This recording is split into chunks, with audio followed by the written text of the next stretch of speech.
శ్రేష్ఠ నా లైఫ్లోకి రావడం ఇట్స్ ఎ గ్రేట్ బ్లెస్సింగ్ అని నేను భావిస్తున్నాను. అక్కడ కింద దేవుణ్ణి ఆరాధిస్తున్నప్పుడు ఒకటే అనిపించిందండి, నేను ఏమాత్రం ప్రభువా, ఏ అర్హత లేని నాకు ఇంత గొప్ప భాగ్యాన్ని, ఇంత గొప్ప బ్లెస్సింగ్ని నాకు అనుగ్రహించావు. Thank you. అంతకని నేనేమి చేయలేను ప్రభువా. నేను ఏమి నీకు తిరిగిచ్చినా సరే అవన్నీ నువ్వు నాకు ఇచ్చినవే ప్రభువా.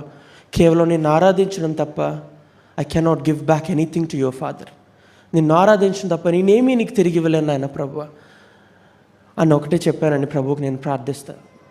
ఈవెన్ వెన్ ఐఎమ్ స్పీకింగ్, నేను ఇప్పుడు మాట్లాడుతున్నప్పుడు కూడా హృదయంలో ఎంతో వేదన, అదేదో బాధతో వచ్చిన వేదన కాదు, కానీ ఆయన ఇచ్చిన కృపకై, ఆయన చూపించిన కరుణకై వచ్చే ఆనందం ఉంది చూసారా, ఐ కాంట్ ఎక్స్ప్రెస్, నేను చెప్పలేకపోతున్నాను. And more than the wedding, అద్భుతమైన వివాహం జరిగింది మాకు. Such a